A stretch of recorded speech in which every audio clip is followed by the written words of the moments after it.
ಹಿನ್ನೆಲೆಯಲ್ಲಿ ಸರ್ ಸಹಜವಾಗಿ ಪರ ವಿರುದ್ಧ ಚರ್ಚೆ ಜೊತೆಗೆ ನಿನ್ನೆ ಒಂದು ಡಿನ್ನರ್ ಮೀಟಿಂಗ್ ಕೂಡ ಆಯಿತು. ಸಿಎಂ ಬೆಂಬಲಿತ ಒಂದು ಸಚಿವರುಗಳದು ಹೀಗೆ ಎಲ್ಲ ಕಡೆ ಕೂಡ ರಾಜಕೀಯವಾಗಿ ಜಾಸ್ತಿ ಚಟುವಟಿಕೆ ಶುರುವಾಗಿದೆ ಸರ್. ನನ್ನ ಯಾವ ಬಣ್ಣನೂ ಇಲ್ಲ, ನಾನು ಯಾವ ಬಣ್ಣದ ನಾಯಕನೂ ಇಲ್ಲ. ನಾನು 140 MLA ಶಾಸಕ. ನನಗೆ 140 ಜನನು ಇಂಪಾರ್ಟೆಂಟ್. ನಾನು ಯಾವ ಗುಂಪನ್ನು ಕರ್ಕೊಂಡು ಹೋಗಿ ನನಗೆ ಇಷ್ಟ ಇಲ್ಲ, ನಾನು ಗುಂಪು ಮಾಡೋಕ್ಕೂ ಇಷ್ಟ ಇಲ್ಲ. I will not do that. ನನ್ನ ಬ್ಲಡ್ಡಲ್ಲಿ all 140 MLAs are my MLAs. My MLAs. Honorable Chief Minister decided to reshuffle the government. He will reshuffle the government and cabinet. So all of them are interested that they wanted to become minister. It is quite natural they will go and meet the leaders of the state.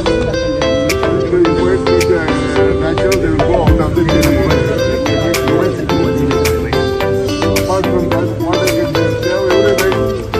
I have not taken anyone. Some of them went and met Sargam. Along with Chief Minister also they went to the plane, some of them. What is wrong? They are going, it is their life, whether no one has called them, but voluntarily they are going and showing their faces. They wanted to show their presence that they are in the forefront and they can do work and they want responsibility.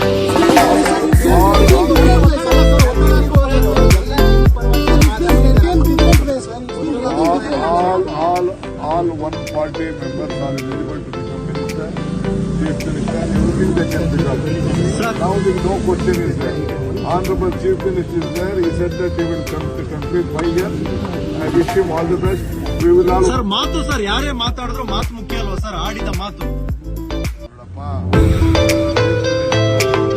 ಯಾವಾಗಲೂ ಕೂಡ ಒಂದು ವಿಚಾರಧಾರೆನ ಹೇಳಿದ್ದಾರೆ.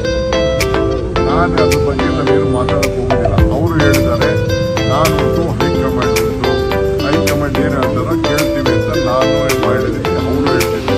ಅದಕ್ಕೆ ನಾವೆಲ್ಲರೂ ಬದ್ಧರಾಗಿದ್ದೀವಿ. ಅದು ಬಿಟ್ಟರೆ ಬೇರೆ ಏನಿಲ್ಲ. But one thing, all are eligible to go and meet their leaders. You can't stop them. You can't tell them no. Because so many are going with ministers. Some of them are going with chief minister. Who stop them? No one has stopped them. No one has commented them.